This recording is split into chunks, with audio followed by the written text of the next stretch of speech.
In a year marked by seismic shifts in K-pop, SM Entertainment has made another bold move, the introduction of its new boy group MYTRO, whose focus is Trot music, a genre typically associated with older Korean audiences. This decision has sparked both intrigue and skepticism, drawing attention to the unusual direction for one of the largest K-pop companies. The group's makeup and musical direction raise important questions about the industry's future and SM's strategy. But beyond the surface lies a deeper story, one filled with irony, long-held industry tensions, and an unexpected twist: the inclusion of Han Taei, a former member of MR.MR, a group that once dissed SM Entertainment. To understand the significance of MYTRO's debut, we need to examine SM Entertainment's intentions. K-pop has long thrived on reinvention, often targeting younger audiences with a blend of innovation, visual spectacle, and catchy hooks. But MYTRO, they stand as an exception, stepping into Trot, a genre known for its connection to Korea's older generation. It's a rare move, especially considering the average age of the group, 28.4 years, considerably older than most idol debuts. Is this a clever attempt to tap into intergenerational appeal, blending K-pop's energy with the emotional weight and nostalgia of Trot? Or is SM anticipating a trend where audiences crave music with deeper emotional roots in Korea's cultural history? SM's history of innovation is undeniable,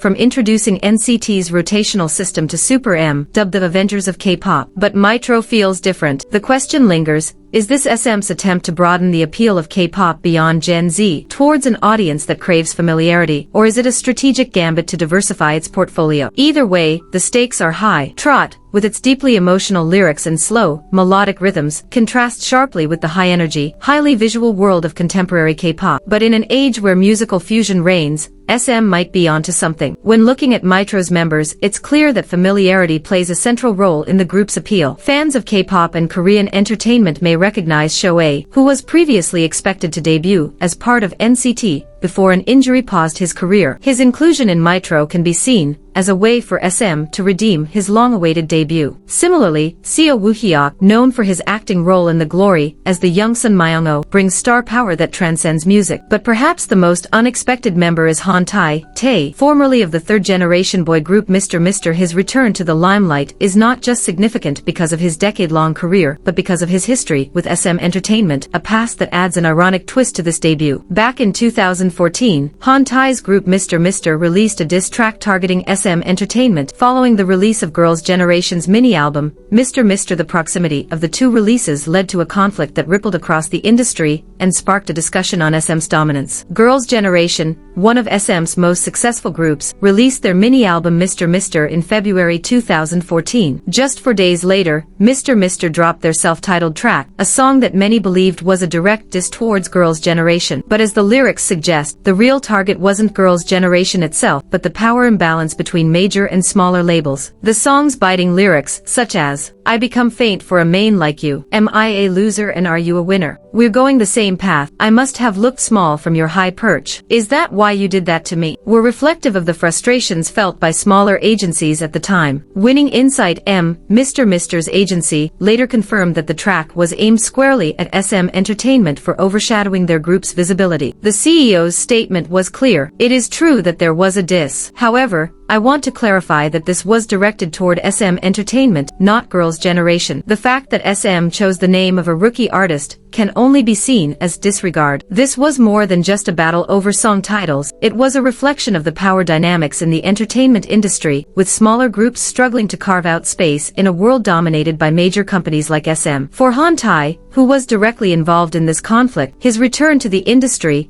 as part of MYTRO under SM Entertainment adds an undeniable layer of irony to his career trajectory. Han Taei's inclusion in MYTRO is both surprising and symbolic. In a highly competitive industry where grudges and rivalries often linger, his return to SM feels like a quiet resolution to the conflict of 2014. What does this say about SM's relationship with its artists? Has SM evolved in how it approaches smaller artists, or is this simply a business move aimed at diversifying their roster with established talents like Han Taei? The K-pop world has has been abuzz with reactions, especially from those who followed the MR.MR vs. SM saga back in 2014. A quick glance at social media shows fans torn between excitement and reflection. Wait, did Han Taei really just debut under SM after MR.MR literally released a diss track about them? The industry is wild. SM playing 4D chess again, turning the narrative around. MYTRO's debut is gonna be something to watch. This sense of irony is not lost on fans, who see the debut of MYTRO as more than just a Trot group debuting under one of the big three labels. It's a signal that the industry's power dynamics are shifting, albeit slowly. Artists who once operated on the fringes are now being brought into the fold, possibly because their appeal is recognized not just through musical ability but through their stories, their resilience, and in Han Taei's case, their redemption arcs. As we look towards MYTRO's debut, we're left with more questions than answers. Is SM paving the way for Trot's resurgence in the mainstream, or is this an experiment to broaden the reach of K-pop's global empire? And for Han Taei, how does it feel to stand on the stage of a company his former group once openly criticized? For now, these questions remain, but one thing is clear: MYTRO's debut isn't just about music, it's about narrative, power, and the ability of artists to rewrite their stories, even within the confines of an industry as complex and hierarchical as K-pop. In an industry that thrives on reinvention, MYTRO might just be SM's boldest move yet, but it's the layers of personal and industry history that will keep fans watching closely.